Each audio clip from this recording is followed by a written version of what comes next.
Hey guys, tonight we begin with the absolute unit that was Homo neanderthalensis, the brawny, brainy, misunderstood cousins of ours who didn't just survive the Ice Age, they bench-pressed it.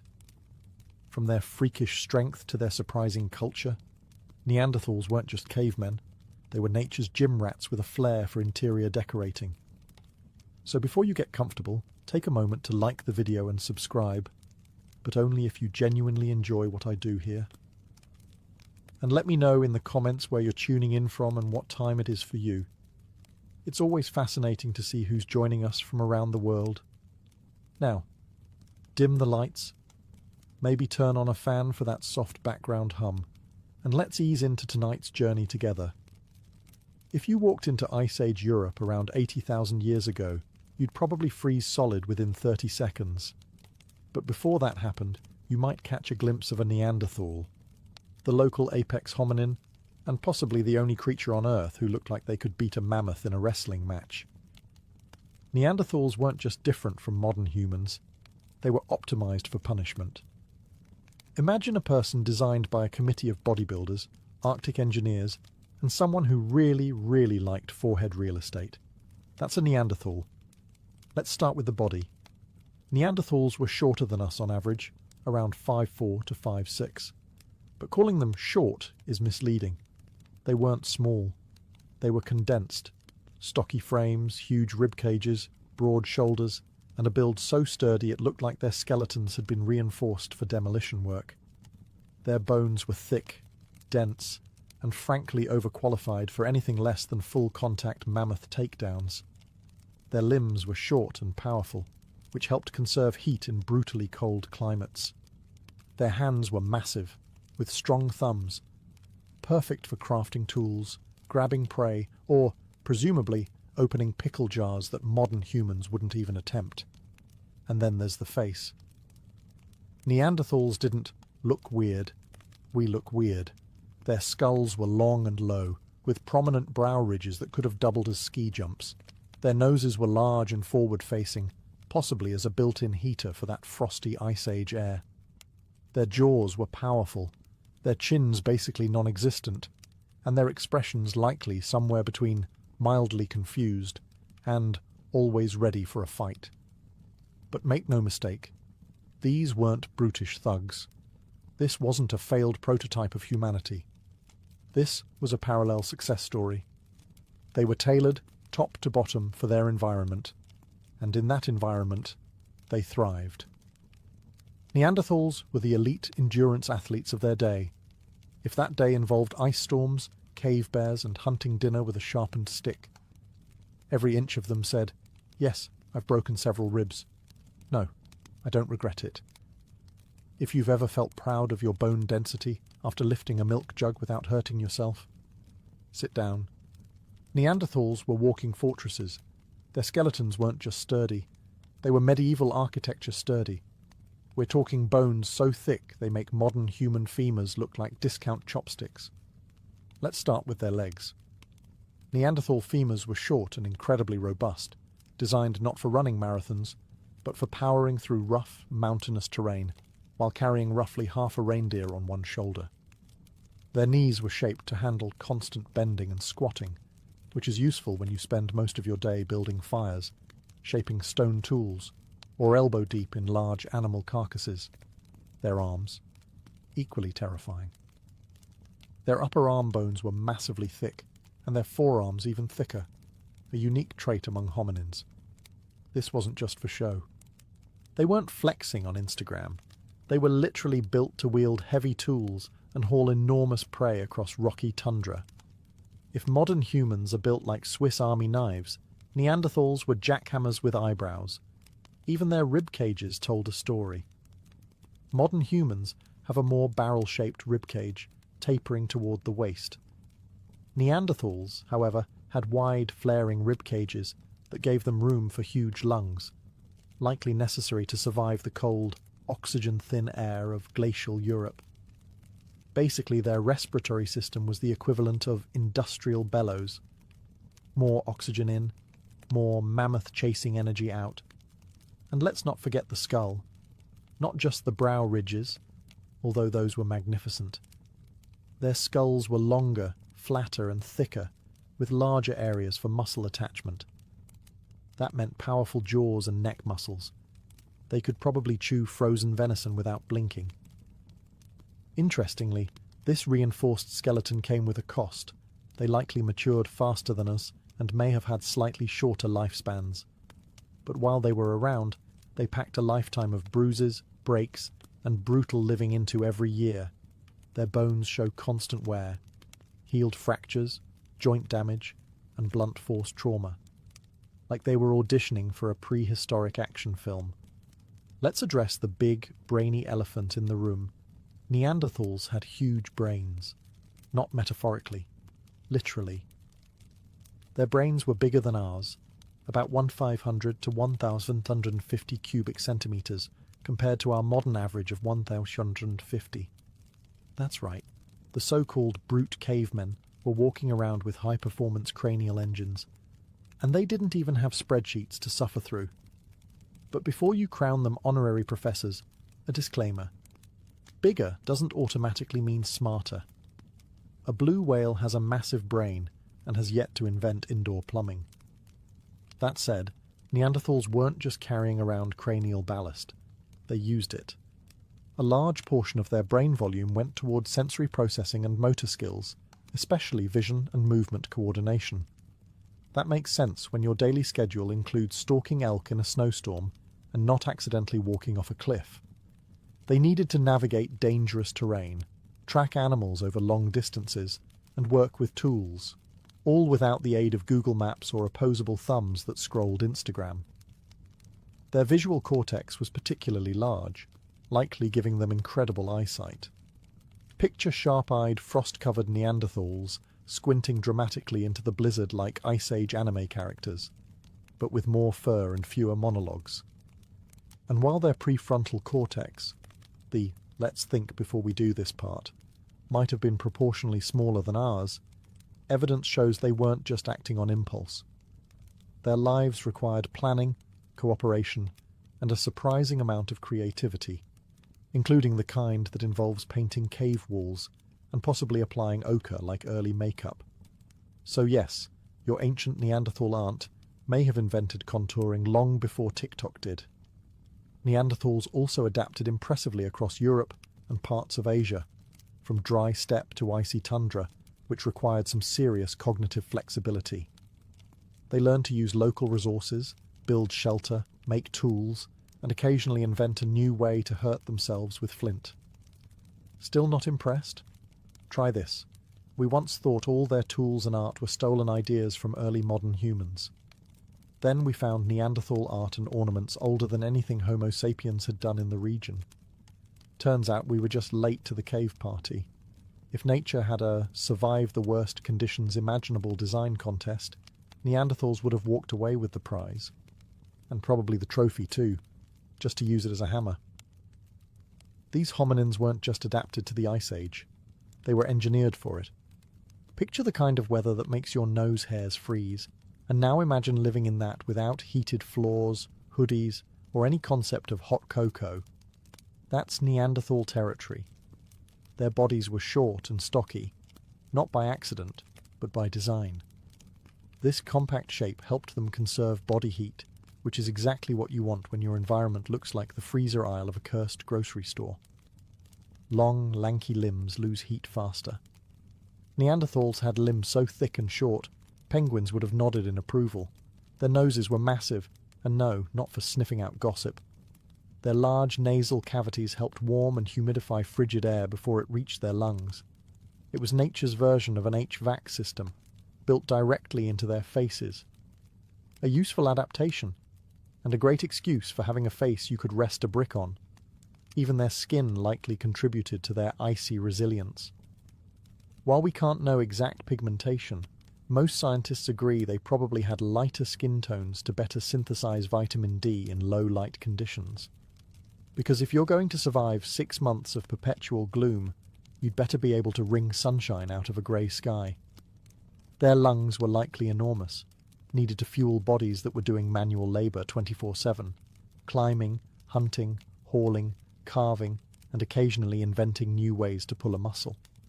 That wide barrel chest wasn't for show. It was a prehistoric furnace. Clothing? Oh yes. They weren't running around in fur loincloths unless they were into that.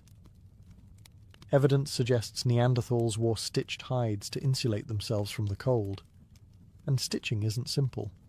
It means they planned ahead, created tools, and probably had some version of winter wear and slightly less winter wear. In short, Neanderthals weren't barely surviving the Ice Age. They were thriving in it. They weren't nature's underdogs. They were nature's snowplows, designed to march through the cold, grunting softly, and wondering why the mammoths were always so dramatic about it. When you think of Neanderthal fashion, you probably imagine a single fur draped over one shoulder, maybe held on by a piece of vine, accessorized with a club and a general lack of self-awareness. But real Neanderthal clothing? Surprisingly sophisticated. Primitive, sure, but with more function than flair, and just enough chaos to make a medieval tailor weep. Let's be clear, Ice Age Europe wasn't a great place to experiment with fashion minimalism. If you went outside in winter wearing just optimism and vibes, you'd freeze solid before you could say, saber-toothed mistake. So Neanderthals got clever. Evidence suggests they didn't just wrap themselves in animal skins like discarded couch covers. They processed hides, softened them, and stitched them together, using bone needles. That's right. They were hand-sewing outfits out of deer and mammoth, before buttons were even a concept. And they didn't even complain on Reddit. And let's talk about accessories. Some Neanderthal sites contain eagle talons, pierced shells, and beads. These weren't strictly functional, which implies they liked a little flair, maybe a dash of symbolism, maybe even some Ice Age swagger. Imagine a Neanderthal walking into camp like, yes, this claw necklace is real. Yes, I caught the bird myself. No, you may not touch it. They also used ochre, a naturally occurring red pigment, on their tools, bodies, and possibly even faces. Was it war paint? Decoration? Some kind of social signal? No one knows for sure. But it does mean at some point a Neanderthal looked at a red rock and said, "This would look incredible on my cheekbones." Now, were they ready for Fashion Week? Not unless the runway was covered in snow lit by firelight and followed by an intense hunt. But their clothing did what it needed to. It kept them warm, dryish, and protected from both the weather and judgmental Homo sapiens. Let's also not overlook the practical brilliance. Every outfit was biodegradable, locally sourced, and cruelty-based.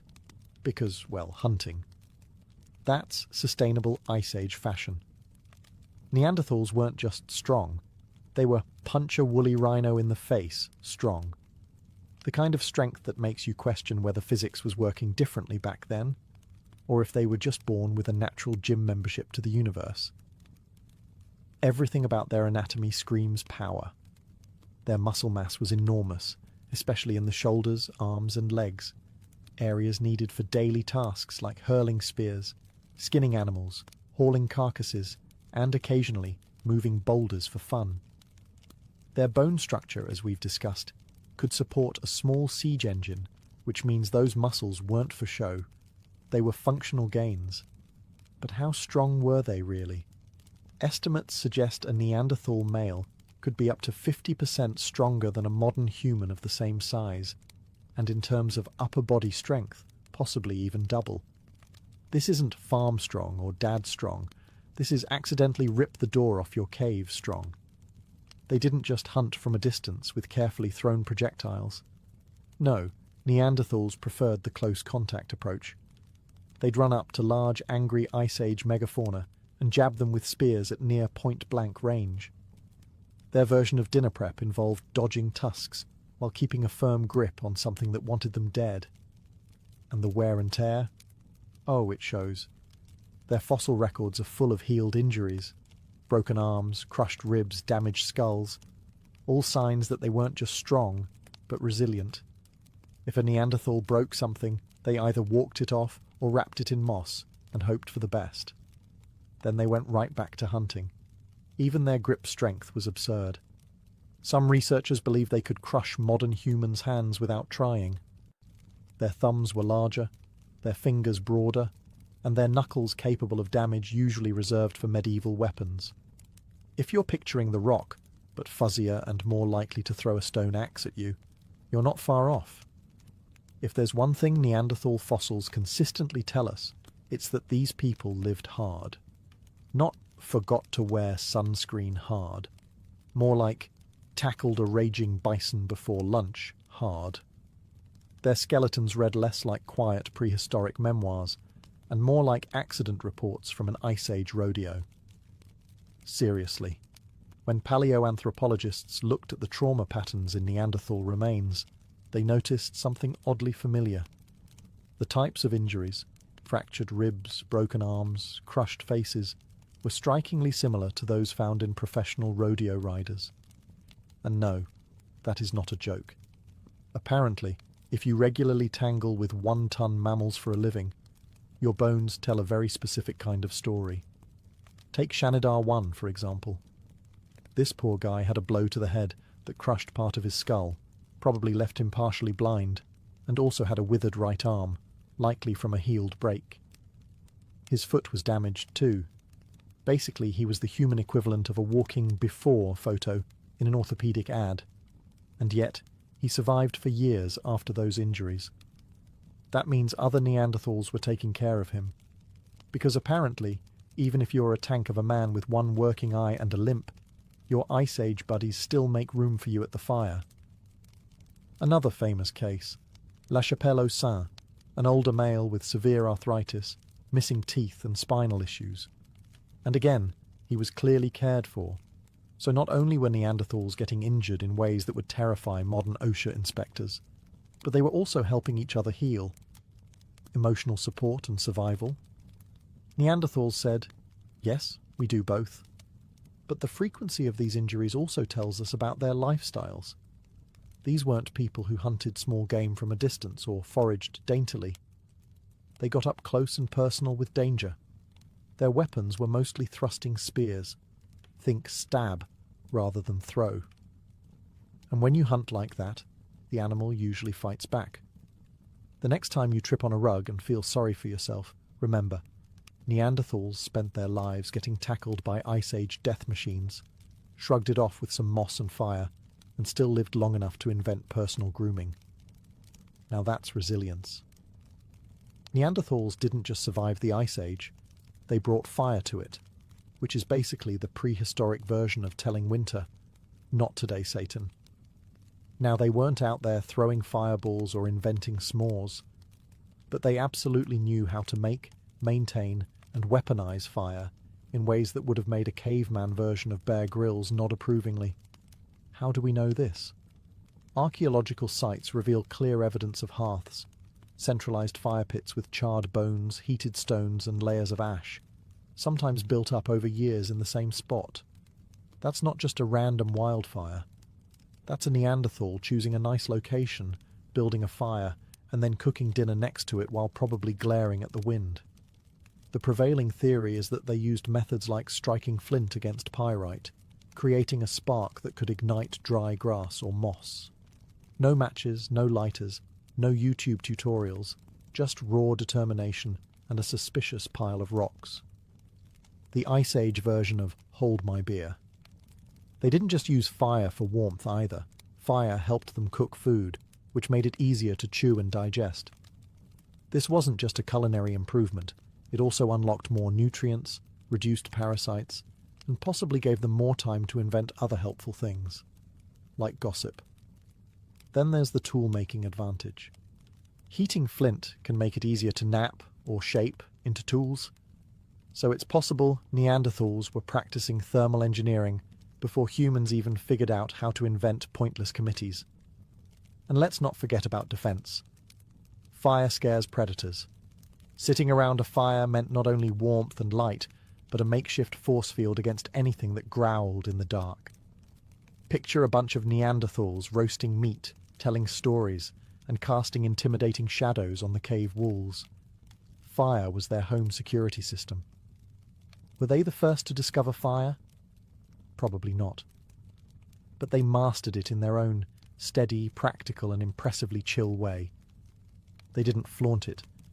They just quietly turned cold caves into livable homes and meat into slightly less chewy meat.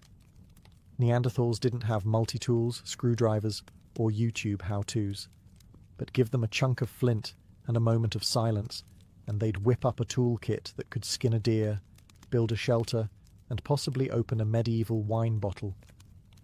Their tools weren't just sharp rocks. They were strategically crafted instruments made with attention to detail, purpose, and just the right amount of controlled violence. The primary technique they used? The Levallois method, a complicated multi-step process involving preparing a stone core in such a way that flakes could be removed in a predictable shape. In other words, they weren't just banging rocks together like toddlers. They were planning ahead, shaping cores, analysing angles, and executing cuts with such finesse that modern archaeologists sometimes mistake their work for early Homo sapiens craftsmanship, which frankly must be annoying for them. Among the Neanderthal tool repertoire were scrapers, points, awls, borers, and even hafted tools, blades attached to wooden shafts using tree resin and sinew. That's not just make-sharp thing. That's prehistoric composite engineering, which is a fancy way of saying duct tape, but way harder to invent. They used these tools for everything: butchering meat, tanning hides, woodworking, and probably the occasional angry gesture. And let's be real, anyone who can figure out how to glue stone to stick using tree goo and patience deserves a TED Talk. Their toolkits varied by region too. This means Neanderthals weren't just copying one another, they were innovating, adapting their methods to local resources, climates, and prey. One group might use limestone, another flint. Some even seem to have experimented with bone and antler tools. It's like prehistoric Etsy. And they weren't afraid of improvement. Over time, their tools got more refined, more efficient, and arguably more deadly. This wasn't evolution doing the work. This was brains and practice. When most people picture Neanderthals, they imagine grunting figures hunched around a fire, club in one hand, dinner still twitching in the other. But the archaeological record tells a different story. One where the same people who could dismember a reindeer in 5 minutes also paused to decorate a shell or bury a loved one with flowers. Yes, Neanderthals had culture, and not just the kind that grows on old meat. Let's start with burials. Multiple Neanderthal sites show evidence of intentional graves, often in shallow pits, sometimes with grave goods or traces of pollen, suggesting flowers may have been placed with the dead. Whether this was spiritual, symbolic, or just a prehistoric version of "he liked plants," we may never know. But the point is, they cared. They mourned. They didn't just toss grandma behind a boulder and call it a day. And then there's art. For years, it was assumed Neanderthals didn't do art. That was supposed to be our thing. Then we found cave paintings in Spain, made with red ochre over 64,000 years ago. Spoiler. That's before modern humans showed up in Europe. That awkward silence you hear is anthropology professors re-evaluating everything they once said with confidence. Neanderthals also collected decorative objects, pierced shells, feathers, eagle talons, things that served no obvious practical function unless they were secretly inventing cosplay. Some may have been used as ornaments, ritual objects, or social signals. Either way, they weren't just about surviving. They were about meaning. There's even a mysterious cave structure found in France, deep underground, made from broken stalagmites arranged into rings. No sunlight, no apparent use, no graffiti, just Neanderthals, 176,000 years ago, building in the dark like they were summoning something. Or maybe just being weird. Who knows? And we can't forget language. They had the hyoid bone, crucial for speech, and genes related to language processing. So they may not have written poetry, but it's safe to say they weren't just grunting. Somewhere, a Neanderthal once looked at another and said something meaningful. Probably about meat, but still, meaningful. Let's talk about what you're really curious about. Yes, Neanderthals and modern humans, got together, romantically, biblically, DNA testably. When early Homo sapiens migrated into Europe and Asia around 60,000 years ago, they ran into the locals, the Neanderthals, and rather than treating them like distant cousins at a wedding, they did the evolutionary equivalent of asking, "You up?" with zero irony. We know this happened because it's written in our genes, literally. Most people of non-African descent today carry about 1 to 4% Neanderthal DNA, which means somewhere in your ancestry, one of your very, very, very great-grandparents had an Ice Age date night that got out of hand. Was it love? Survival strategy? A prehistoric version of, well, the gene pool's not that big. Scientists are still debating. Some encounters were probably consensual, others less so. It's hard to say for certain what prehistoric romance looked like, but we do know it left genetic fingerprints that still linger in things like immune system traits, skin tone, and possibly your tendency to dislike cilantro. Also interesting, this wasn't just a one-time fluke. Genetic evidence shows that interbreeding happened multiple times, in different places, over thousands of years. So clearly, it wasn't just one confused Homo sapiens at a very dark cave party. And it wasn't all in one direction.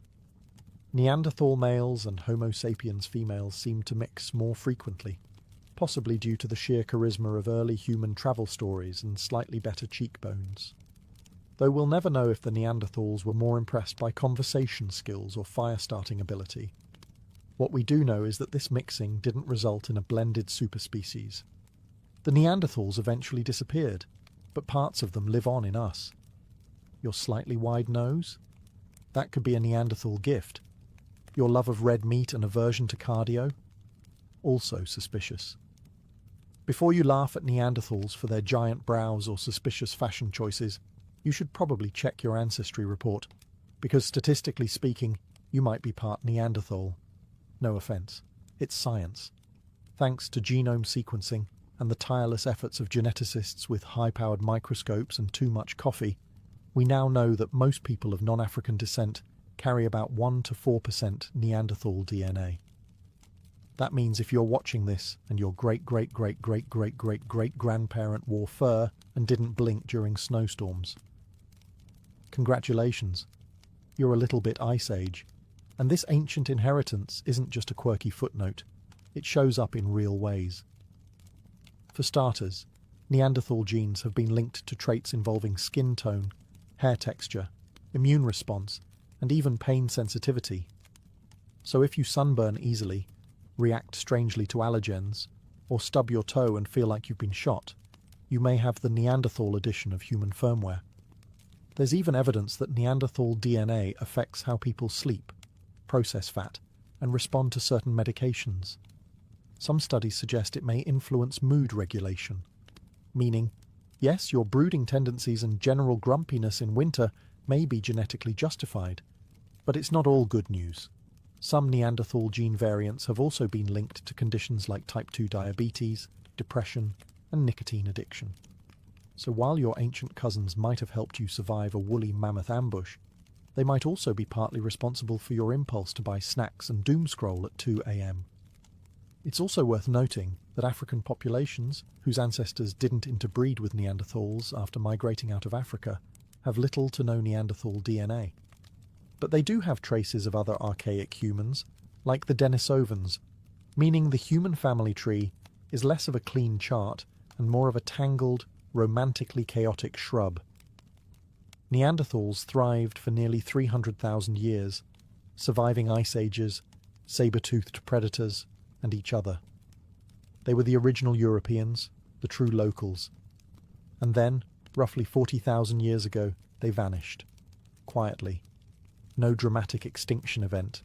No comet. Just fade to black. Like they missed the memo about sticking around for the Holocene. So what happened? One theory is climate change. As the last ice age began shifting, Neanderthals struggled to adapt to new environments. Their hunting grounds changed, large game became scarce, and even mammoths started acting dramatic. For a group built to dominate the cold, warming weather was less summer vibes and more existential crisis. Another theory, competition with Homo sapiens. When modern humans arrived in Europe, they brought things like long-distance weapons, more varied diets, and that extremely annoying habit of surviving everywhere. They reproduced faster, travelled farther, and possibly talked more, which in a species contest counts for a lot. It's also likely that Neanderthals were outnumbered. Their populations were smaller and more isolated, meaning less genetic diversity. A serious problem when every winter is a survival game show and your neighbours are reproducing like it's a competitive sport. And yet, this wasn't a violent takeover. There's no massive evidence of genocide or battles. If anything, Neanderthals and humans coexisted for thousands of years, traded DNA, shared ideas, and probably some awkward campfire conversations, and slowly blended until there weren't any pure Neanderthal populations left. The last known Neanderthals likely lived in southern Iberia, places like Gibraltar, where they held on for a few thousand years more like the final flickers of a candle. The archaeological record goes quiet. No new tools, no new burials, just stillness. But this wasn't a failure. It was a chapter, and one that left a permanent mark. Neanderthals didn't go out with a bang, but their influence lives on. Not in monuments or scrolls, but in DNA, in bones, in blood. They weren't erased. They were absorbed. For most of modern history, Neanderthals got the short end of the evolutionary stick. Not in terms of biology, but in public relations. They were the original victims of bad press. When the first Neanderthal fossils were discovered in the mid-1800s, scientists weren't sure what to make of them.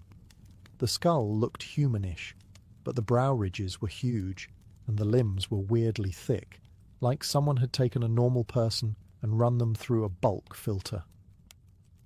Victorian scientists, being Victorian scientists, quickly labelled them brutish, primitive, and likely terrible at dinner conversation.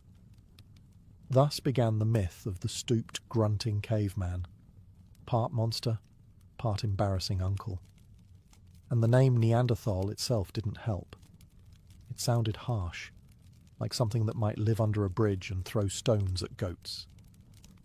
Early reconstructions didn't do them any favours either. One famous depiction showed a Neanderthal standing like a gorilla, with a 1,000-yard stare and no neck, which, spoiler, was based on an elderly individual with arthritis. That would be like judging all humans based on someone's great-grandpa during a back spasm. The image stuck. Cartoons, movies, and textbooks reinforced the stereotype. A dumb brute with a club and questionable posture. Meanwhile, the truth, that Neanderthals buried their dead, created art, made tools, and possibly wore jewellery, was quietly ignored in favour of grunts and loincloths. Why did we do this? Probably because it made us feel superior. Humans love a good story about how we were the chosen ones, the smart ones, the only ones. Reducing Neanderthals to failed prototypes let us keep that narrative intact. It also helped explain away any uncomfortable genetic overlap.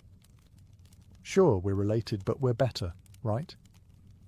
Only recently has the myth begun to unravel. As more archaeological discoveries emerge, we're forced to admit that Neanderthals were more like us than not. They weren't mistakes. They were a parallel success. Different strategies, same struggle.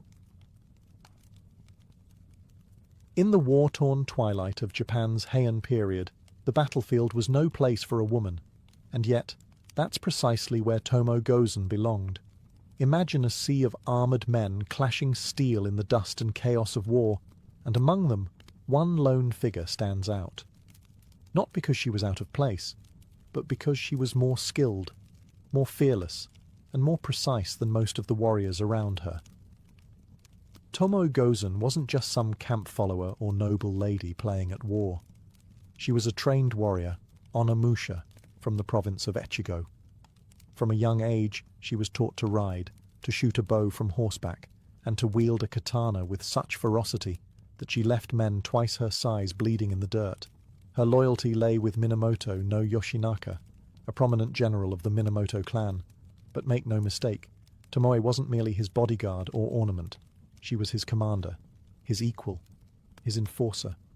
Contemporary accounts describe her as a remarkably beautiful woman, with white skin, long hair, and charming features. But the compliments didn't stop at her looks. They spoke of her strength, her uncanny skill in archery, and her unmatched swordsmanship. And this wasn't poetry or court gossip. It was battlefield fact. She could break through ranks, decapitate a foe mid-gallop, and keep riding without so much as a misstep. Tomoe Gozen was a storm in human form, and the timing of her rise was no coincidence. Japan was being torn apart in the Genpei War, a civil conflict between the Minamoto and Taira clans for control of the imperial throne. Feudal codes were being rewritten. The samurai class was rising. And in this vacuum of order and chaos, Tomoe Gozen carved out a space no woman had ever dared claim before, on the front lines. She didn't just fight. She commanded troops. She won duels. She carried heads back to camp, like any warrior proving their kill. And most of all, she defied the carefully drawn lines of what womanhood was supposed to look like in 12th century Japan. Tomoe Gozen wasn't an exception. She was a revelation, a warning, and a legend in the making. Before Tomoe Gozen ever tasted battle, she had to master survival in a world built to exclude her. Feudal Japan was steeped in hierarchy, honor, and hard lines, especially for women. Daughters of samurai were expected to be polite, loyal, and quiet. But Tomoe's early life was anything but conventional. We don't know her exact birth date, but she was likely born into a minor samurai family during the late Heian period. Some accounts suggest she may have been raised in the household of Minamoto no Yoshinaka himself. Whether she was his concubine, foster sister, or trusted retainer remains debated. But what's not debated is her skill. That didn't appear by accident. That was earned. While young boys were handed swords and drilled in the Bushido code, Tomoe would have had to prove, again and again, that she could do everything they could, and better. Her training would have been brutal. Swordsmanship wasn't just about strength, it was about timing, control, and reading your opponent. She would have trained in kenjutsu for blade work, and kyudo for archery, all while learning to fight in heavy armor and manage a warhorse in full gallop. In the rare moments of peace, she likely learned the nagintata, a curved blade polearm traditionally associated with female warriors. But make no mistake, this wasn't some symbolic ceremonial practice. This was preparation for real violence. Tomoe's fighting style combined elegance and lethality, and she didn't just keep up with the men, she often surpassed them. This phase of her life, before the battles, before the legends, was marked by isolation.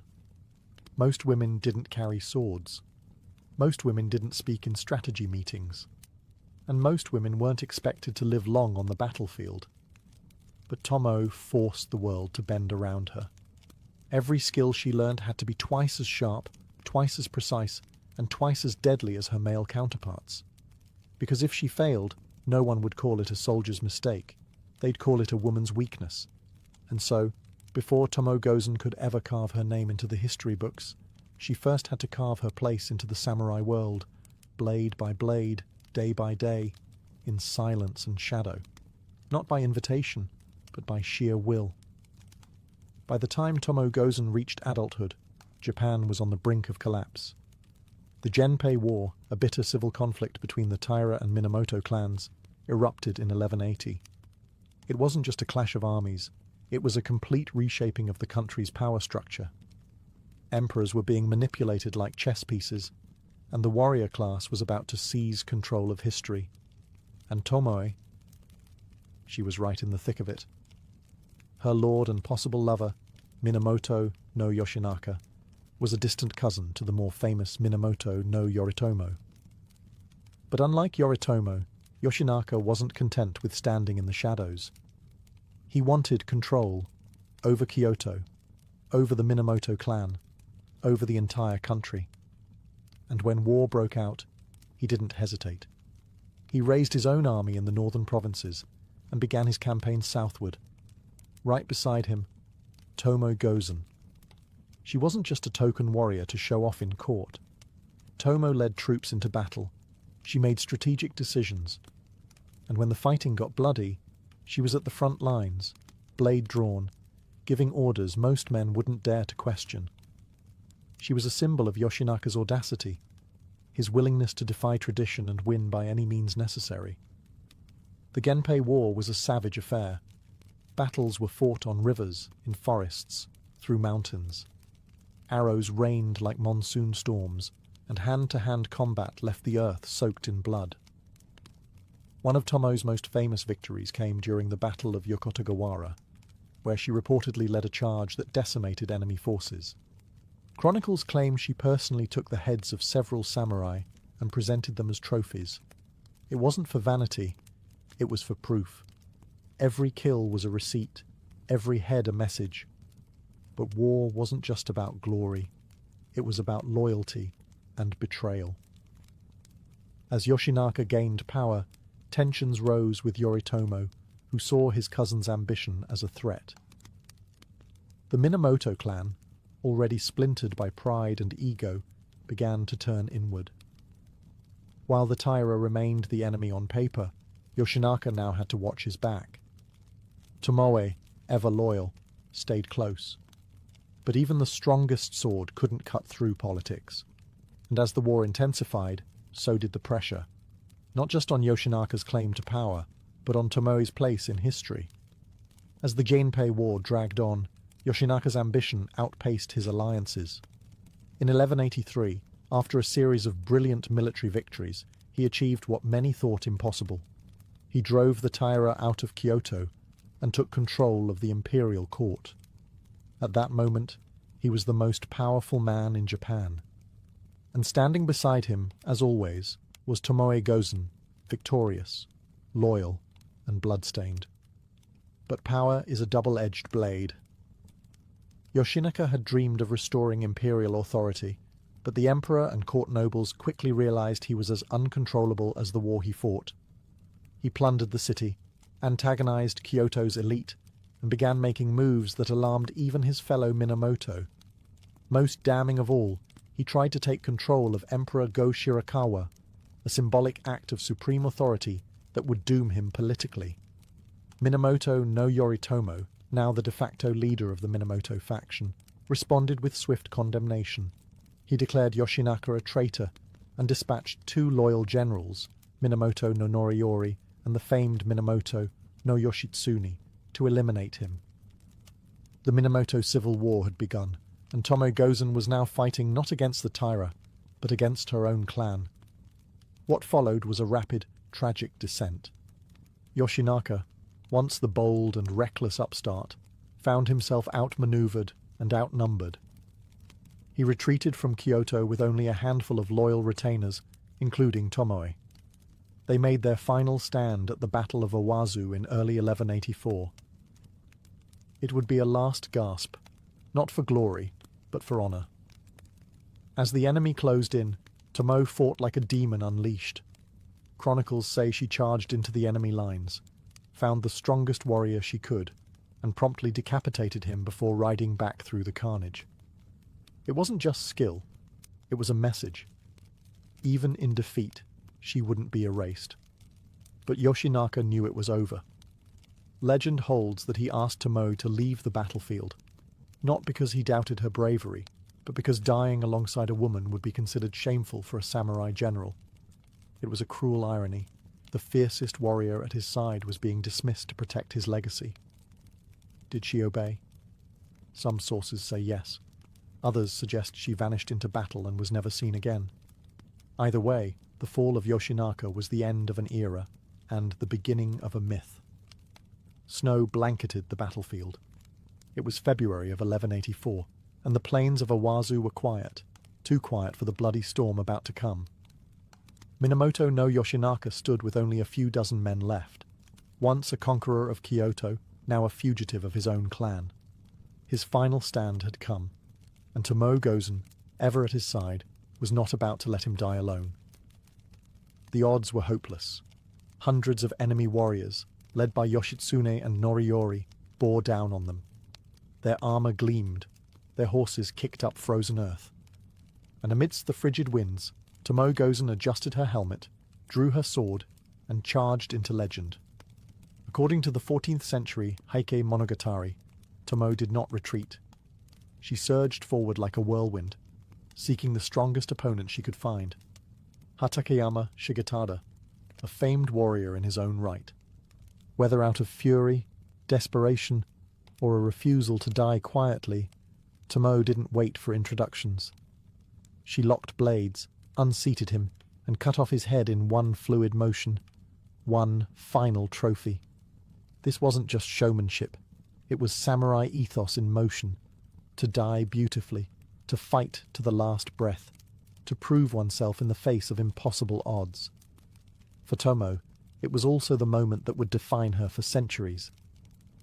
This singular act, recounted and reimagined by countless generations, became her battle cry echoing across time.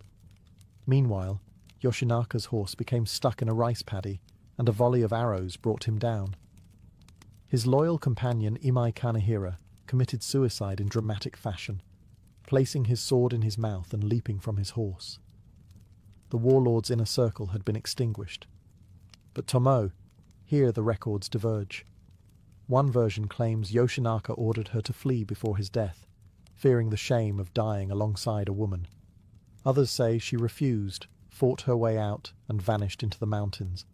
Still others say she was captured, forced to marry an enemy general, and later became a nun. None of these endings have been confirmed. But one thing is certain. Her last recorded act at Owazu was not one of surrender. It was one of defiance. Tomoe Gozen didn't just disappear. She ascended into legend, carried on the back of one perfect, furious, final charge. After the blood-soaked snows of Owazu, Tomoe Gozen vanished from the official records, as if she rode straight off the battlefield and into myth. No historian can say with certainty what happened to her, and perhaps that's fitting. Warriors like Tomoe weren't supposed to survive. They were supposed to die with their lord, their sword, and their honour. But Tomoe? She may have chosen something far more rebellious: to live. The Heike Monogatari, our main source on Tomoe's life, offers conflicting stories. One claims she was captured and forced to marry one of Yoritomo's generals, Wada Yoshimori. She bore him a child, and after his death she became a nun, retreating from the world of steel and politics. Another tale claims she cut off her long warrior's hair, assumed a new identity, and vanished into the mountain monasteries of Nagano, never to be seen again. Yet another version hints that she continued to wander the countryside as a ronin, an unaligned warrior, hired for private vengeance and borderland skirmishes. And then, silence. Centuries of it. The truth, buried somewhere under folklore, scrolls and oral tales, may never surface. But Tomoe's vanishing act became part of her power. By slipping out of history, she became immortal. She was no longer constrained by one ending, one role, or one version of femininity. Instead, she became a symbol of possibility. What makes her story even more enigmatic is how Japan itself evolved in her absence. The rise of the shogunate under Minamoto no Yoritomo marked the beginning of the Kamakura period, a rigid, patriarchal era where women were pushed further into the background. Female warriors didn't vanish completely, but they were increasingly sidelined, romanticized, or erased. And yet, Tomoe endured, not in the dusty scrolls of official history perhaps, but in the stories mothers told their daughters, and soldiers whispered around campfires. She became a ghost that haunted the samurai ideal, the woman who fought like 10 men, but answered to no one. Over time, poets, playwrights, and artists resurrected her, sometimes as a tragic lover, sometimes as an avenging demon, sometimes as the last true samurai, but always, always as a figure who defied expectations and left a trail of mystery behind her. Tomoe Gozen didn't just vanish, she transformed, and the silence she left behind roars louder than any death scene. As centuries passed, The woman once feared on the battlefield became something else entirely, a legend moulded by poets, monks, and playwrights. In an era where women were expected to be invisible, Tomoe Gozen became unforgettable. The Heike Monogatari, a sweeping semi-historical war epic compiled in the 13th century, was the first to etch her into cultural memory. But this text was never just a history book. It was performance. It was theatre. Blind monks known as Biwa Hoshi travelled from town to town, chanting the stories of the Genpei War to the sound of the Biwa lute. Through their voices, Tomoe Gozen was reborn, not just as a fighter, but as a tragic heroine. Later adaptations embellished her even further. In No and Kabuki theatre, Tomoe became a recurring figure.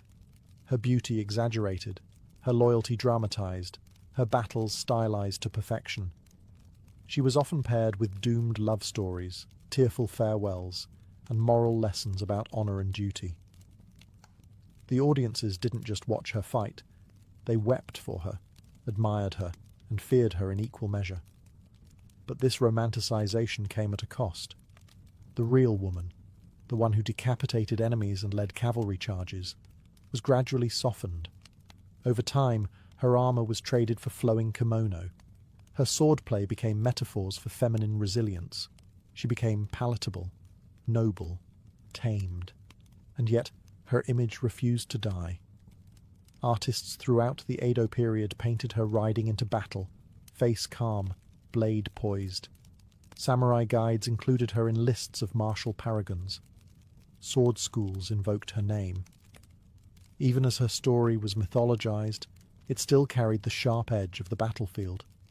In modern Japan, Tomoe Gozen is often mentioned in the same breath as other legendary warriors, Musashi, Benkei, Yoshitsune.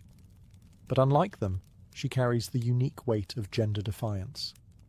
She wasn't just an exception to the rule, she was a challenge to it. In every era since, women have looked to Tomoe as proof that their place is wherever they choose to stand, even if that's the heart of the battlefield. The further she drifted from fact, the closer she became to symbol.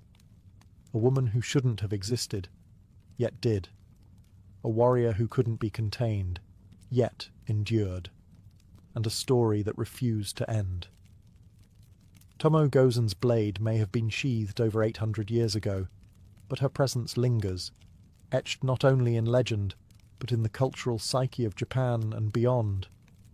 As generations passed, she became more than just a figure from the Genpei War. She became a symbol of resistance, individuality, and the disruptive power of a woman who refuses to follow the script. During the Edo period, when samurai culture was formalized and ritualized into a strict code of conduct, Tomoe's image was used both as inspiration and caution. Some saw her as an embodiment of ideal loyalty, a warrior who served her lord to the bitter end. Others, especially in patriarchal scholarly circles, saw her as a dangerous anomaly, proof that when women step beyond their prescribed role, chaos follows. But even those who feared her couldn't erase her. By the Meiji Restoration in the late 19th century, when Japan sought to modernize and define its national identity, Tomoe re-emerged in textbooks and public discourse, this time as a patriotic heroine. She appeared in children's books, school plays, and nationalistic art, often alongside male samurai legends. While the portrayal was sanitized, the fact remained: a female warrior had made it into the canon. In the 20th and 21st centuries, Tomoe's legacy evolved once again. She became a favorite subject for manga artists, video game developers, feminist scholars, and filmmakers. In a media landscape full of cookie-cutter characters, Tomoe stood apart, a woman whose legend wasn't based on romance, but on combat. She wasn't the lover left behind. She was the one who picked up the sword and fought forward. Modern portrayals of Tomoe reflect shifting attitudes. Some cast her as a feminist icon, others as a tragic figure of unfulfilled destiny.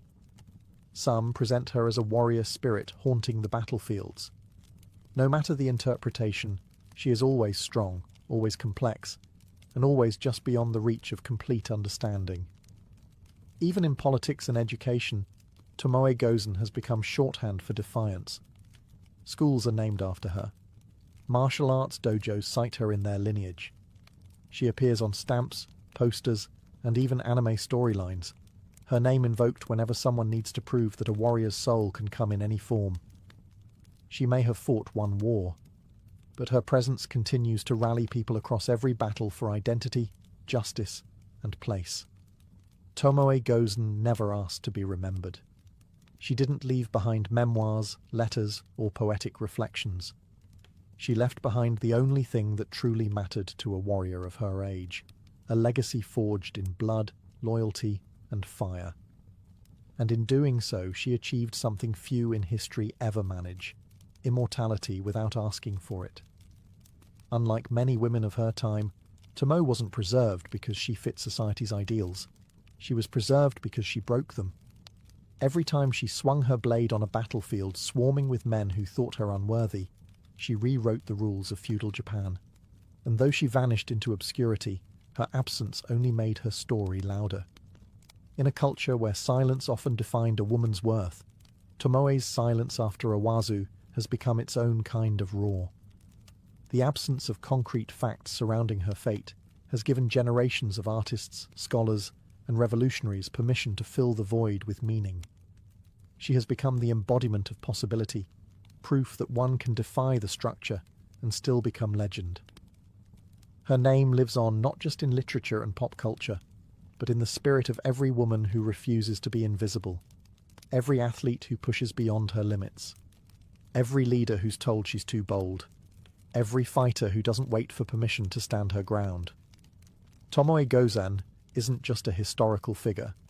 She's a standard-bearer of defiance wrapped in silence.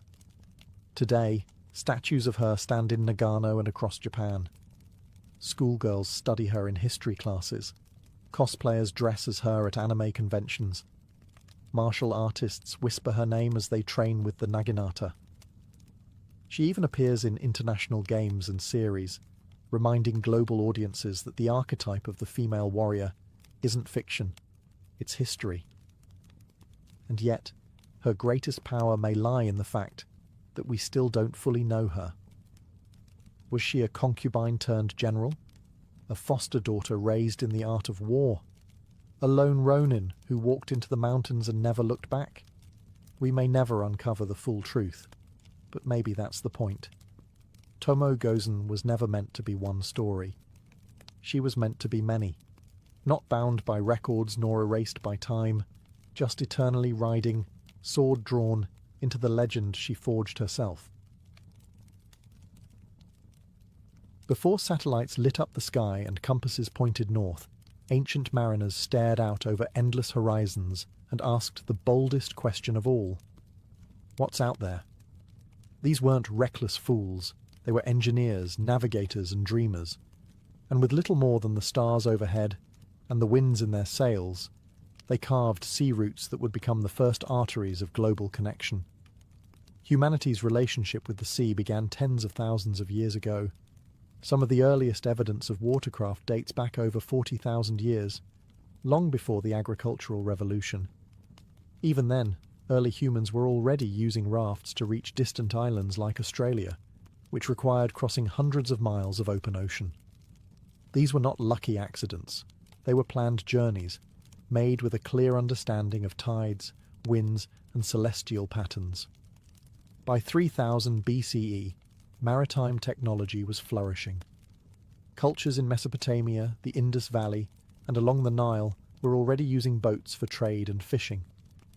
But it wasn't until certain cultures took to the high seas that true oceanic navigation began.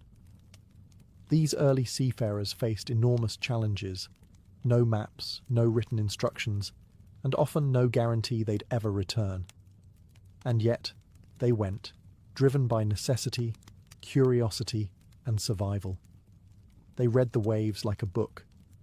They observed how clouds formed over islands, how birds flew at certain times of day, and how the stars rotated across the sky. The night sky, in particular, became their greatest tool. Polaris, in the northern hemisphere, for instance, served as a fixed point for orientation.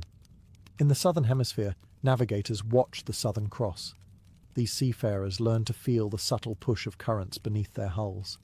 They learned the sound of the wind in their sails, and most impressively, they passed this knowledge down orally for generations, through chants, stories, and sacred traditions. Their tools weren't compasses or astrolabes. Their tools were memory, observation, and intuition. This wasn't just survival. It was science before science had a name, a way of knowing the world that married nature and culture. And as they set out across unknown waters, these ancient mariners weren't just navigating oceans, they were laying the foundations for global trade, migration, and the first connections between civilizations that had never even heard each other's names. Long before the rise of Athens or the glory of Rome, the island of Crete was home to one of the most sophisticated seafaring civilizations the ancient world had ever seen, the Minoans. Flourishing from around 2000 to 1450 BCE, the Minoans weren't just islanders. They were maritime architects who turned the sea into a superhighway of culture, commerce, and control. At the heart of Minoan power was the city of Knossos, a sprawling palace complex adorned with vibrant frescoes of dolphins, ships, and sea life. These weren't decorative flourishes, they were declarations. The Minoans lived and breathed the sea. Their economy thrived on maritime trade, and their influence stretched across the Aegean, reaching Egypt, the Levant, and beyond. Unlike later Greek navies built for war, Minoan ships were designed for speed and stability, ideal for trade and diplomatic missions. Their vessels, often decorated with bird or bull motifs, used square sails and rowers to navigate the calm yet unpredictable Mediterranean. These ships carried everything from olive oil and wine to pottery and bronze. But more than goods, the Minoans carried ideas, art, religion, and technologies, dispersing them like waves across the Aegean. And how did they navigate? While there are no surviving Minoan navigational charts, archaeologists believe they relied on a combination of star-based navigation and visual markers, coastal headlands the colour of the water, bird flight paths. Their consistent returns from long journeys suggest a deep understanding of seasonal winds and maritime rhythms, long before anyone wrote them down. One of the most remarkable signs of Minoan maritime prowess is their role in the development of the Greek alphabet. By interacting with Near Eastern cultures like the Phoenicians, the Minoans helped pave the way for one of history's most influential scripts. Their ships weren't just ferrying cargo, they were floating vessels of cultural exchange. But like many sea-based powers, their end may have come from the very ocean they mastered. Around 1450 BCE, a volcanic eruption on the nearby island of Thera, modern-day Santorini, may have triggered tsunamis and ash clouds that devastated Minoan ports and destabilized their control. Whether by nature or invasion, their ships eventually disappeared from the waves. Still, the Minoans left behind more than ruins.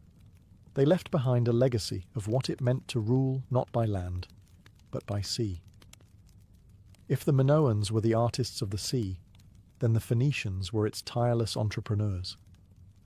From around 1500 BCE to 300 BCE, the Phoenicians, a loose confederation of city-states like Tyre, Sidon, and Byblos, dominated the eastern Mediterranean, not with armies, but with fleets. Their legacy isn't one of empires and conquests. It's one of navigation, trade, and the spread of culture across the known world. The Phoenicians didn't have a unified kingdom or grand capital. What they had were ships, and lots of them. These were sleek, fast, and highly maneuverable vessels capable of long-distance trade. Using both square sails and banks of oars, their ships could hug coastlines or dart across open water. And with them, they brought glass, cedarwood, purple dye, and most importantly, ideas. They were the middlemen of the ancient world, linking Egypt with Anatolia, Greece with Mesopotamia, and North Africa with the western Mediterranean. They established outposts and colonies across the coastlines, most famously Carthage in North Africa, which would later rise to rival Rome. Each colony acted like a node in a vast maritime network, with the mother cities back east reaping the benefits of trans-Mediterranean commerce. But how did they manage to sail such distances with no compass or sextant? Like their Minoan predecessors, the Phoenicians used the stars, particularly Polaris, the North Star, as their guide. They also understood prevailing wind patterns, coastal features, and current behavior. Many scholars credit them with developing one of the first systems of celestial navigation in the Western world. Yet their greatest contribution wasn't something they carried. It was something they invented: the alphabet. The Phoenician writing system, developed around 1050 BCE, was a revolutionary leap. An alphabet of just 22 characters, representing sounds rather than entire words or syllables. This script would go on to inspire the Greek, Latin, Hebrew, and Arabic alphabets. Through this linguistic breakthrough and their seafaring tenacity, the Phoenicians didn't just trade, they connected. They turned the sea from a barrier into a bridge, linking cultures, languages, and economies. And they did so not by colonizing hearts and minds, but by sailing from one to the next. The Mediterranean wasn't just their highway. It was their identity. While the Mediterranean world was abuzz with Phoenician traders and Greek triremes, an entirely different maritime saga was unfolding on the opposite side of the planet. One of outriggers, double-hulled canoes, and stars charted across the largest ocean on Earth. These were the Austronesian seafarers, and they didn't just sail the seas. They colonized half the planet's surface without metal tools, maps, or written language. Originating from what is now Taiwan around 3000 BCE, the Austronesians expanded steadily southward and eastward, hopping from island to island with astonishing speed.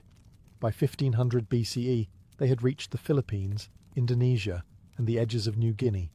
By 1000 BCE, they were in Micronesia and Melanesia. And by the first centuries, CE, they had reached as far as Madagascar to the west and Easter Island to the east, an arc of human migration that spans over 10,000 miles. Their vessels were marvels of engineering. Austronesians developed outrigger canoes for stability, and later, double-hulled voyaging canoes capable of carrying families, livestock, and cargo across thousands of miles of open ocean. They harnessed wind through crab-claw sails and used paddles for precision near islands. But what truly set them apart was their unparalleled skill in navigation. They used the sun, moon, planets, and more than 200 stars as guides. But that's just the beginning. Austronesian navigators, especially the famed Polynesian wayfinders, read the ocean like a living map. They could detect subtle changes in wave patterns caused by distant islands reflecting swells.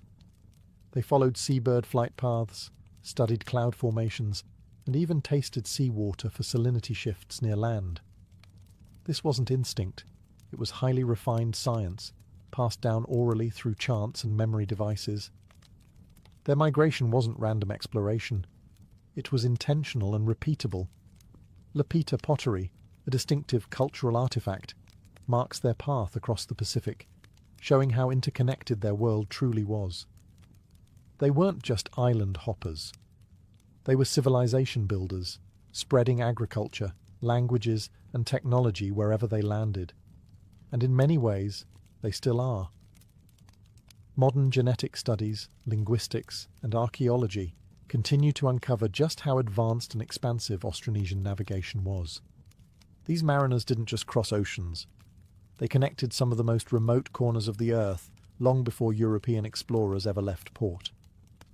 In the Pacific, the sea was never a void. It was a road map.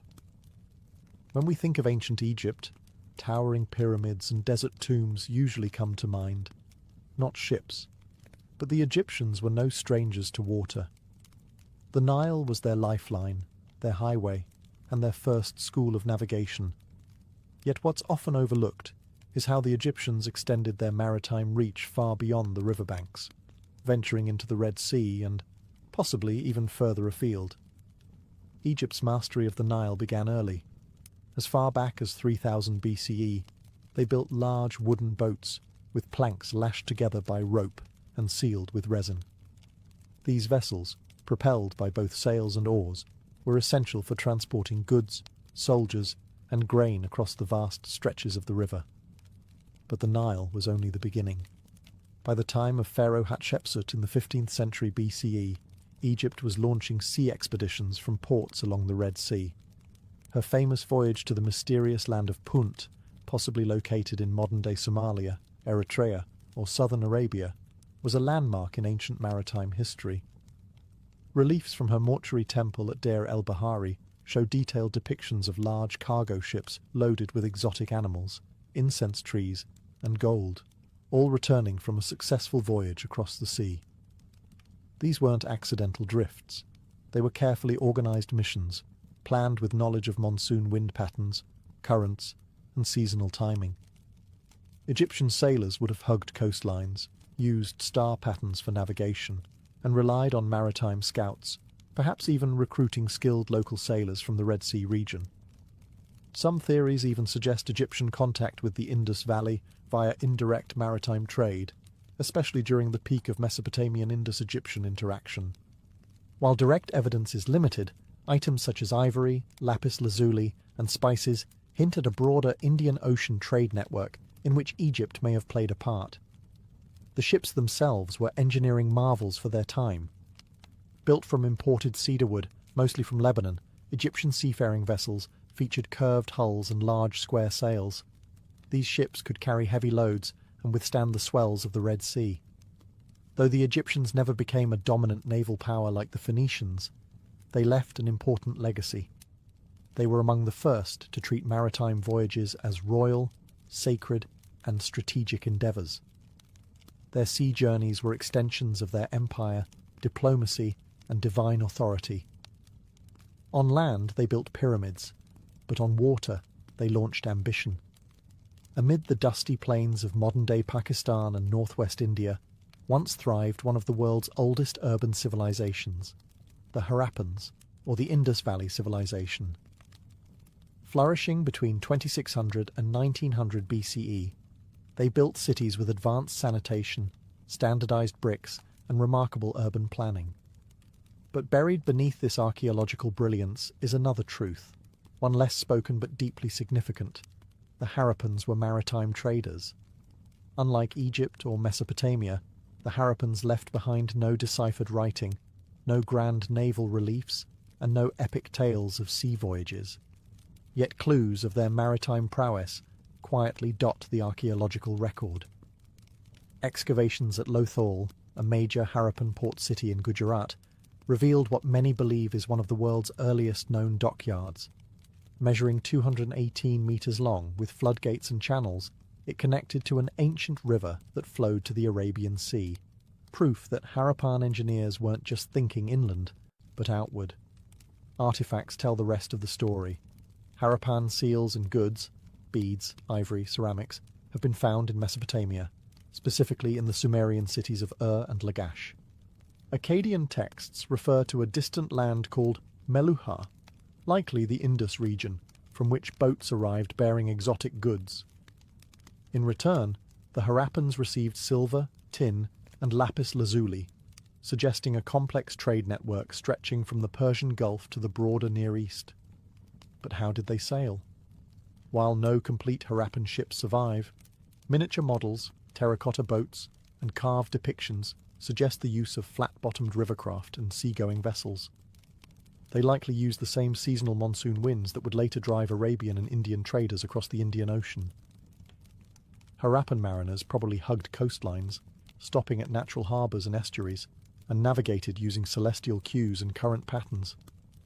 Unlike the warrior-focused empires of their time, the Harappans were remarkably peaceful. Their cities show little evidence of warfare or fortifications. This makes their maritime connections even more intriguing. They weren't conquering foreign shores. They were connecting them through trade and diplomacy. And then, around 1900 BCE, the civilization began to decline. Rivers shifted, trade dwindled, and cities were abandoned. Their script faded with them, leaving behind a silent question. Just how far did their ships sail? Though their voices are lost, the water trails remain, etched in harbours, seals, and silent stones. For the ancient Greeks, the sea wasn't just a pathway, it was destiny.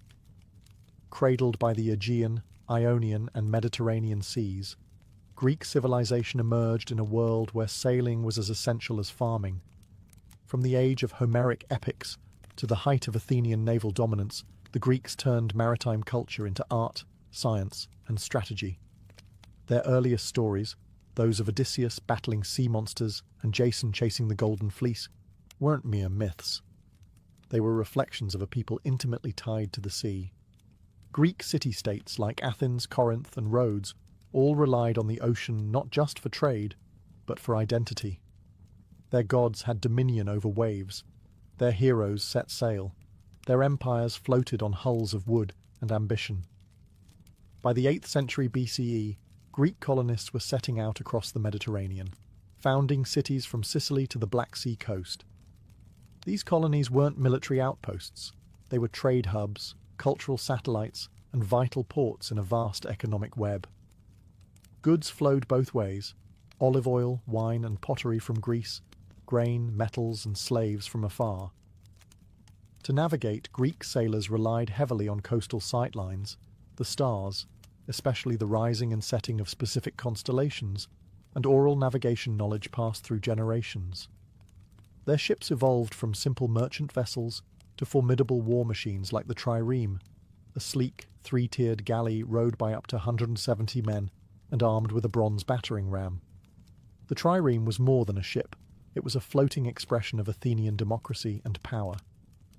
At its peak in the 5th century BCE, Athens boasted the most powerful navy in the ancient world. The Delian League, originally a defensive alliance against Persia, became an Athenian-led maritime empire. Their navy ensured control over sea lanes, tributes from allied cities, and the free flow of resources into Athens, feeding its golden age of philosophy, architecture, and drama. But with power came vulnerability. The Peloponnesian War against Sparta saw Athens' over-reliance on sea dominance backfire.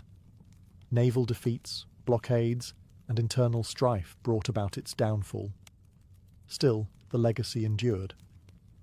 Greek maritime innovations in cartography, celestial navigation, and shipbuilding laid the groundwork for Roman and later European seafaring.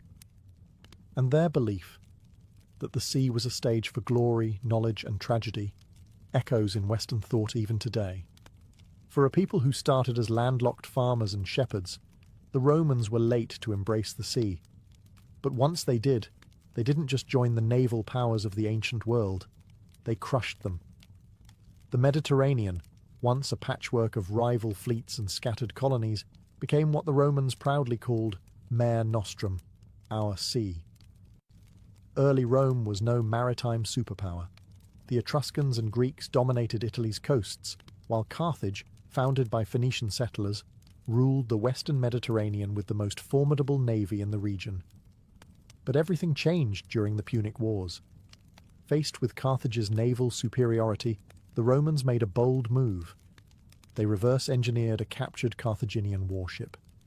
In an astonishing feat of industrial determination, they built an entire fleet, hundreds of ships, in mere months. But they added something uniquely Roman: the corvus, a boarding bridge that turned sea battles into land combat. This innovation played to Rome's strength in infantry, allowing legionaries to storm enemy ships as if they were charging a fortress. Victory over Carthage in the Punic Wars handed Rome not only naval dominance, but also control over Sicily, Sardinia, Spain, and eventually the entire Mediterranean coastline. Roman galleys, both military and merchant, patrolled sea lanes, transporting grain, troops, and exotic goods from Egypt, Gaul, Syria, and beyond. Ports like Ostia and Alexandria bustled with activity, turning the Mediterranean into a Roman highway. The Pax Romana, a period of relative peace lasting 2 centuries, was made possible largely through this maritime control. The sea, once a place of pirate fleets and clashing empires, became a stabilized zone of commerce. Grain shipments fed the capital. Luxury goods, silk, spices, pearls, flowed in from India and China via maritime routes stretching to the Red Sea and Persian Gulf.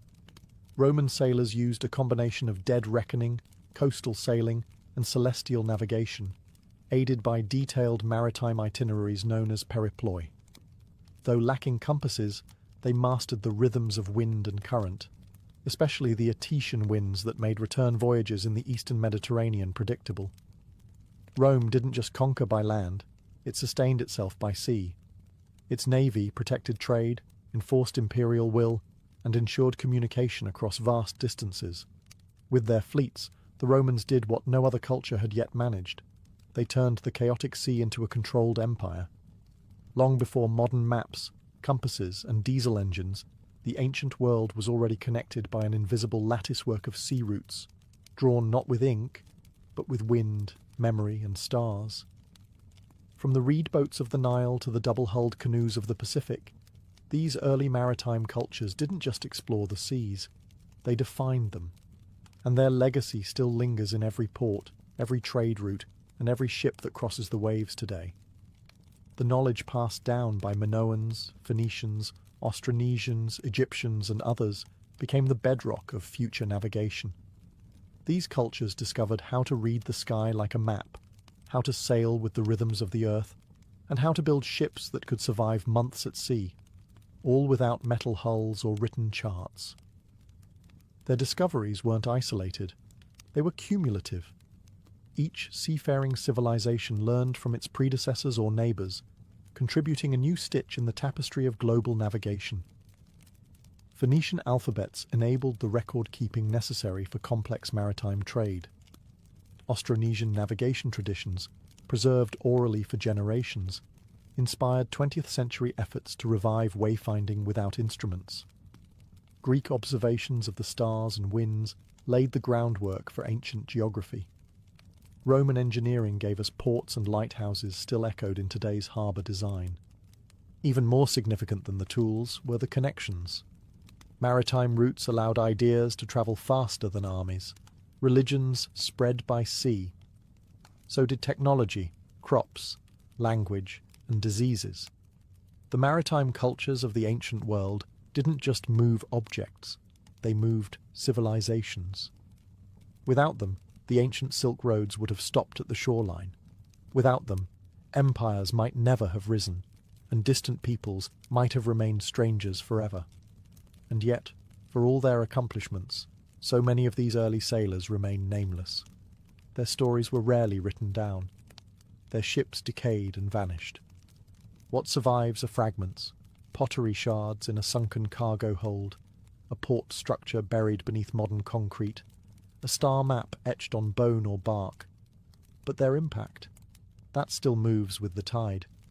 Every container ship crossing the Suez Canal, every satellite-guided cargo run across the Pacific, every naval patrol in the Mediterranean, owes something to those first brave souls who dared to chase the horizon.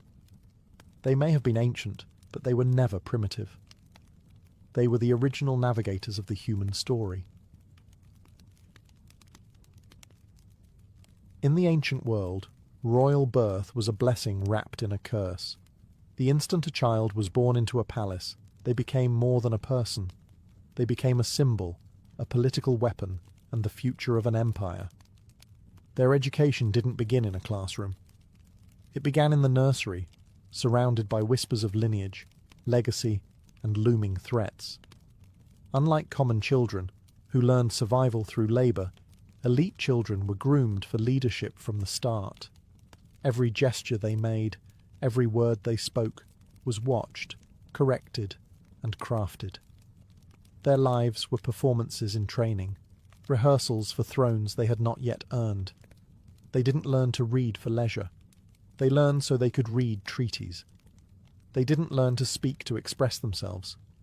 They learned to command obedience, recite laws, and deliver carefully calculated flattery to foreign envoys. The content of their education depended heavily on geography and dynasty, but the goals were universal: control, charisma, and continuity. A Babylonian prince might be drilled in cuneiform by scribes, while an Egyptian heir would be introduced to priestly hieroglyphs, rituals, and sacred myths. In Greece, philosophy was essential. In Persia, etiquette was military. In China, Confucianism ruled the curriculum. Even their toys were political. Miniature weapons, board games simulating strategy, and symbolic animals reflected the roles they were expected to master. Tutors weren't just teachers, they were handlers.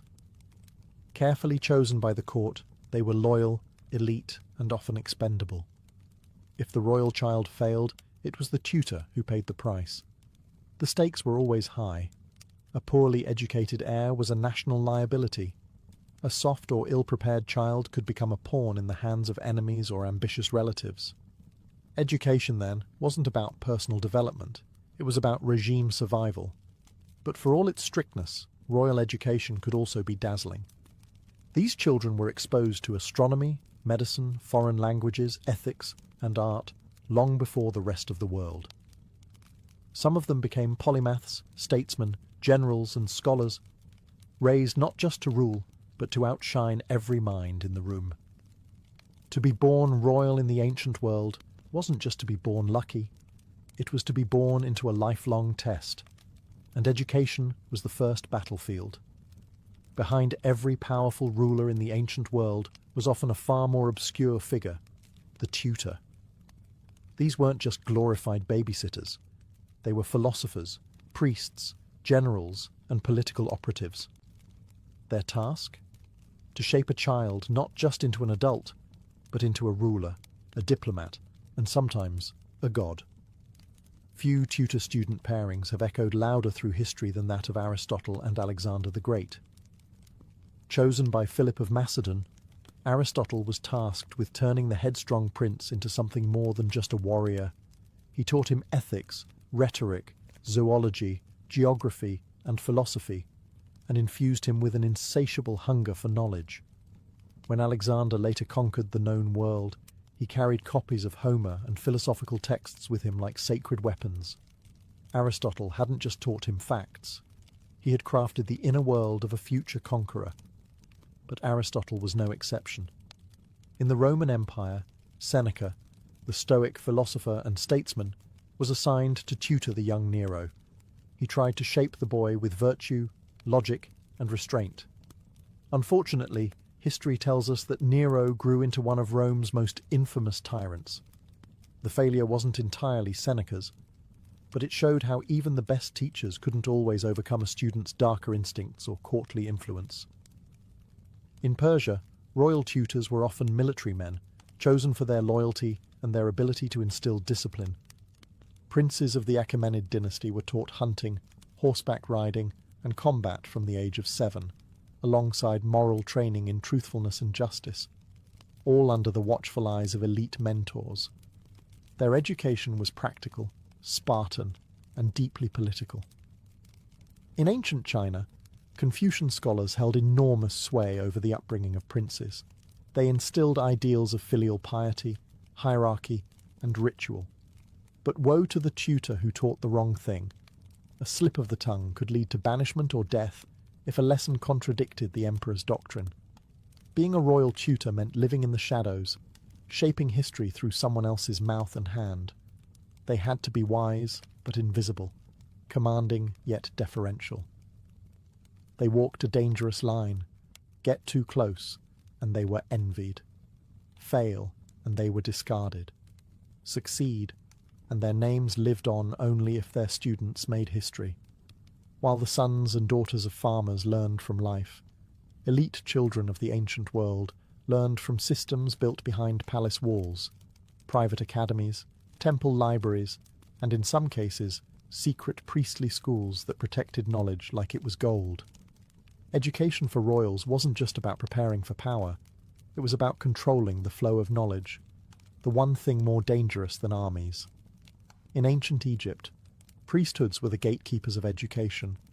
Royal children, especially future pharaohs, were sometimes educated in temple schools, where instruction included reading hieroglyphs, memorizing religious texts, understanding ritual practice, and learning astronomy and medicine. These were not skills shared with the general public. Literacy was rare, sacred, and only those destined to govern or interpret the divine were granted access. Much of this training was conducted in what we might call secret schools. Within temples like those at Karnak or Heliopolis, knowledge was transmitted from priest to pupil, in complete confidentiality.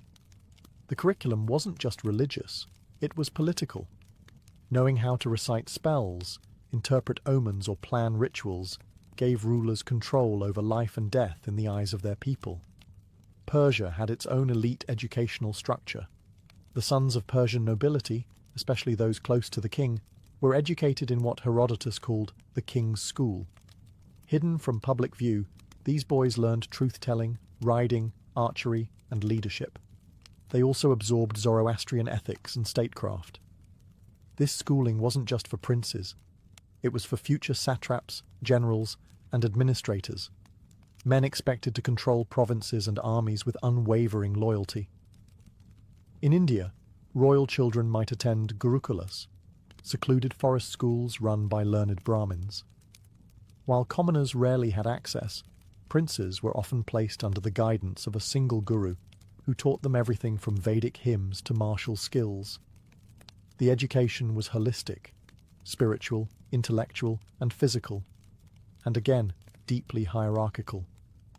Knowledge was tailored to caste, role, and destiny. Even in Greece, where education was more democratized in some cities, elite children like those in Sparta or Athens received specialized training. Spartan royal sons were placed in the agog, the state-run military academy. Athenian aristocrats hired private tutors in logic, strategy, and rhetoric, because knowing how to win a war was only half the battle. Knowing how to win an argument could be even more important. In all these worlds, knowledge wasn't merely taught. It was guarded, passed like a sword, meant only for those who could wield it. In the ancient world, royal women were rarely expected to lead armies or govern states, but that didn't mean their education was trivial. In fact, for many dynasties, the instruction of elite daughters was just as calculated and strategic as that of their brothers. Because royal women weren't only daughters, they were future queens, priestesses, political pawns, and sometimes power players. In Egypt, royal women could hold immense influence. Queens like Hatshepsut and Nefertiti didn't merely stand beside pharaohs. They ruled, built temples, and engaged in diplomacy. This required education. Princesses in Egypt were often taught by temple priests in reading hieroglyphs, reciting religious texts, managing estates, and performing sacred rituals. Those destined to become God's wives of Amun were initiated into priestly orders, learning rites and theology far beyond the reach of commoners. Some even participated in governance with knowledge that rivaled their male counterparts. In Persia, royal women were kept behind palace curtains, but they weren't idle. The Achaemenid queens were entrusted with managing vast estates, overseeing treasuries, and maintaining courtly alliances. To do so, they were taught bookkeeping, diplomacy, and political etiquette. Greek historians like Xenophon note how Persian queens engaged in behind-the-scenes governance, indicating a quiet but formidable education. In ancient Greece, the story is mixed. In Athens, education for women, even elite ones, was minimal and domestic. Music, weaving, household management, and some reading.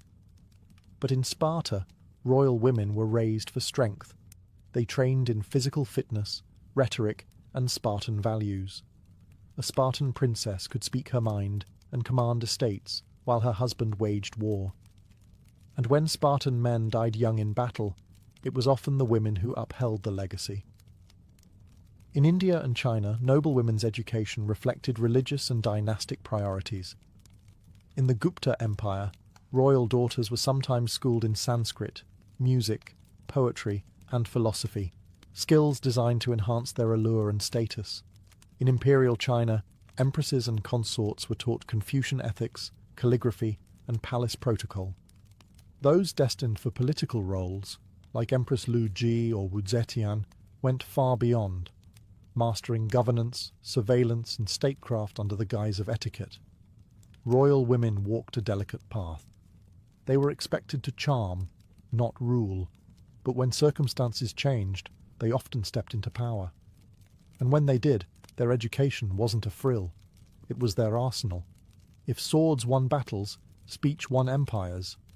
In the ancient world, a royal's ability to speak wasn't a soft skill. It was a weapon. Language, rhetoric, and public persuasion were essential tools of rule, diplomacy, and survival. And so, elite children weren't merely taught to speak. They were trained to captivate, manipulate, and command through words. Nowhere was this clearer than in ancient Greece, where rhetoric was seen as the hallmark of a civilized leader. Athenian aristocrats learned from masters like Isocrates and later the Sophists, who taught persuasive speech as both an art and a science. Young elites practiced delivering speeches, debating in public forums, and mastering logos, pathos, and ethos, the pillars of classical persuasion. For those raised to govern, a sharp tongue could be more useful than a sharp blade. This ideal spread across cultures. In Rome, elite boys were taught oratory from a young age. They memorized Cicero's speeches, learned courtroom strategy, and practiced delivering arguments while maintaining poise and decorum. For imperial heirs, this wasn't just about courtly performance, it was about survival. A poorly timed phrase could invite scandal. A brilliant speech could sway the Senate.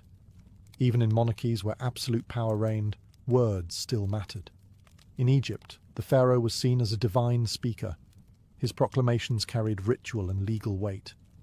Royal children learned formal language and ceremonial formulas, reciting them during religious processions and state rituals. In Mesopotamia, scribal schools taught elite children not only how to write, but how to write persuasively, crafting royal decrees, diplomatic letters, and mythic hymns. In Persia and India, language played a different but equally vital role. Persian princes were trained in multiple tongues, Old Persian for court, Aramaic for diplomacy, and sometimes Greek or Median. They learned how to negotiate, compliment, and intimidate with tone and timing. Indian royal students, especially under the Maurya and Gupta empires, studied Sanskrit epics and philosophical texts like the Arthashastra, which offered tactical lessons in rhetoric, espionage, and diplomacy. Even in cultures where oral tradition reigned, like among Celtic and Germanic elites, storytelling and speech-making were forms of authority. A prince who couldn't speak well couldn't lead, because in the end, power wasn't just taken, it was spoken into existence. For ancient royals, the sky was not just a canvas of stars, it was a calendar, a compass, a clock, and sometimes a divine script. And beneath that sky, the numbers mattered. Mathematics and astronomy weren't optional subjects for royal heirs. They were foundational disciplines that shaped how a ruler understood time, taxes, architecture, war, and even fate itself. In Mesopotamia, long before Pythagoras was a household name, Babylonian elites were studying base 60 math systems, predicting eclipses, and calculating planetary movements with astonishing precision. Royal scribes and priest astronomers were often tutors to princes, teaching them to read cuneiform tablets filled with data on stars, weather, and omens. These calculations weren't abstract. They had real consequences for when to wage war, plant crops, or perform royal rituals. Egyptian royal education also wove mathematics into nearly every sphere of power. Pharaohs needed to understand land measurement for taxation after Nile floods. They also had to oversee monumental building projects, temples, tombs, and pyramids, requiring geometric knowledge and logistical skill. Astronomy guided Egypt's religious calendar, and royal children were taught to track the heliacal rising of Sirius, which heralded the annual inundation and marked the start of the year. In ancient India, members of the royal class were exposed to the deep mathematical traditions found in texts like the Sulba Sutras, and later, Aryabhata's work on algebra and planetary motion. Astronomy was both scientific and spiritual, essential for aligning rituals and interpreting omens. A wise king consulted the stars, but an educated one could interpret them himself.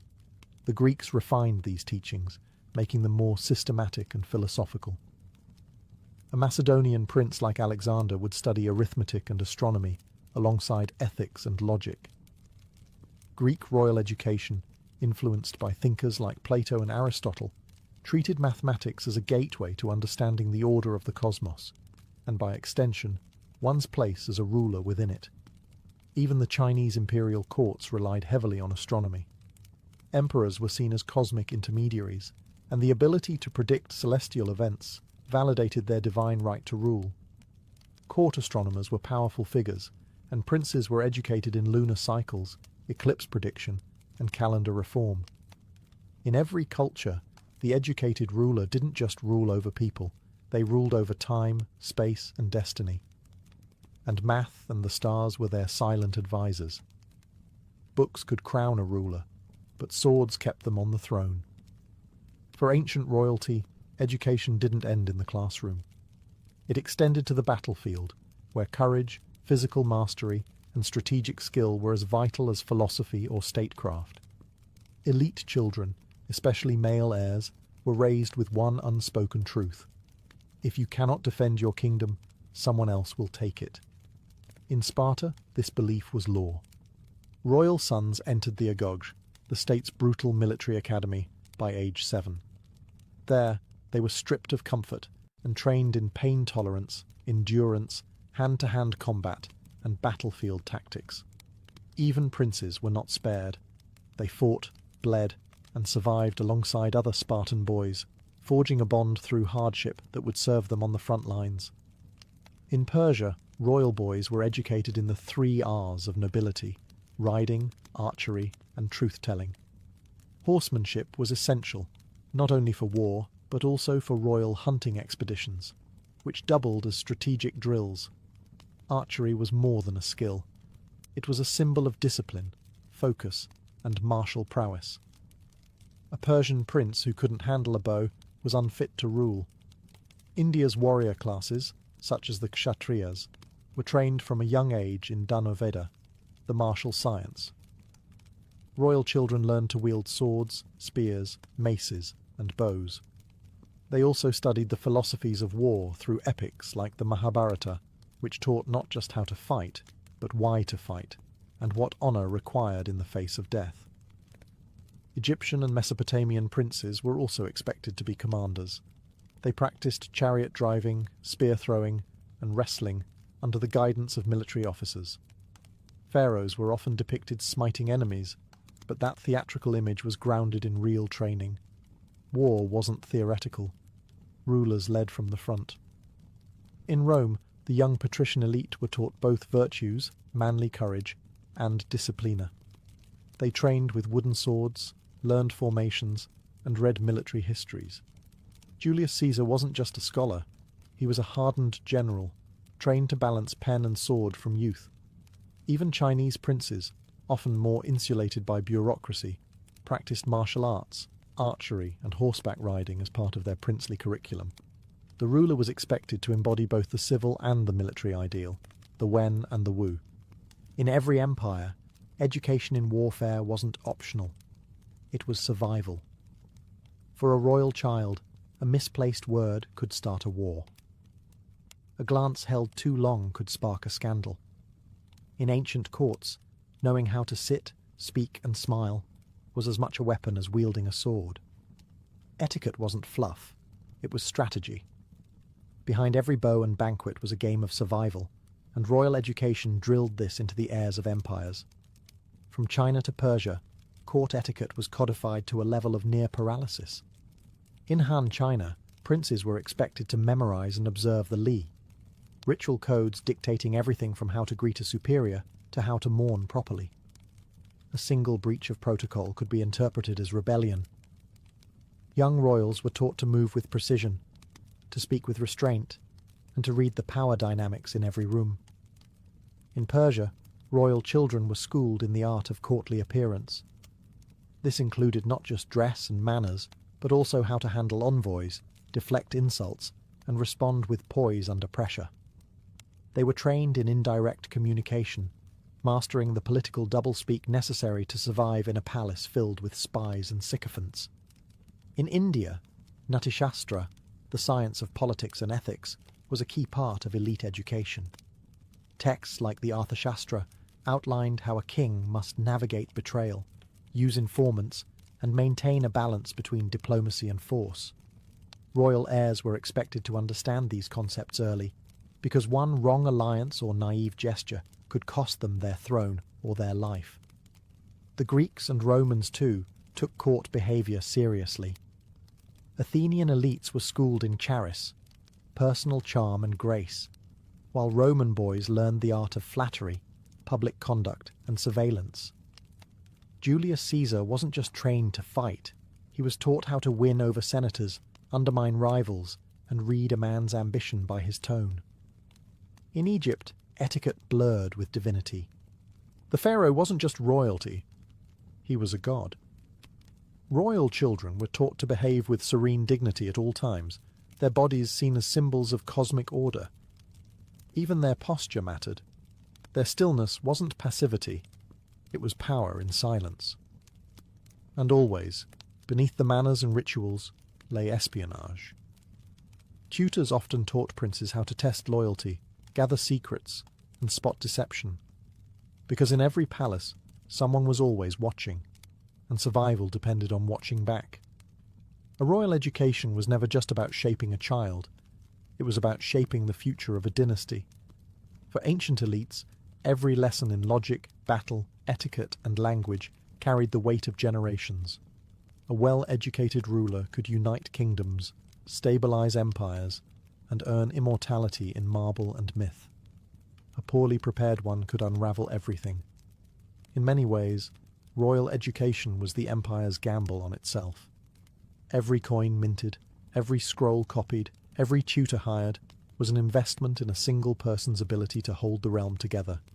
And the pressure on that child, whether prince, princess, or pawn, was immense. Take Alexander the Great. His conquest of half the known world wasn't just fueled by ambition or cavalry tactics. It was rooted in years of tailored instruction under Aristotle, who instilled in him a thirst for knowledge, debate, and divine destiny. Alexander didn't merely conquer, he carried with him Greek culture, science, and diplomacy, becoming a symbol of Hellenistic unification. Contrast that with Nero, who was also rigorously trained by none other than the Stoic philosopher Seneca. He had every educational advantage Rome could offer, yet still descended into cruelty, paranoia, and excess. His failure wasn't just personal. It cast a shadow over the Roman imperial image, igniting revolts and tarnishing Rome's authority for years. Education, it turned out, was not a guarantee. It was a crucible. For royal women, the stakes were no less grave. A queen consort could become regent, a princess could be married off as a peace offering, or rise to rule in her own right. The education of figures like Cleopatra or Wu Zetian wasn't a luxury, it was preparation for empire. Their ability to speak multiple languages, manage treasuries, and navigate deadly court politics kept them alive, and in power. Even long after their deaths, the impact of these royal educations endured. Many rulers became patrons of learning, founding academies, libraries, and temples of knowledge. Their own childhood instruction became the model for future generations, repeated, refined, and ritualized. In the end, the education of the royal child was never just about the child. It was about legacy, about ensuring the past didn't die, and that the future could be ruled with wisdom, not just force. Because in the ancient world, the throne was inherited, but the ability to keep it, that had to be taught.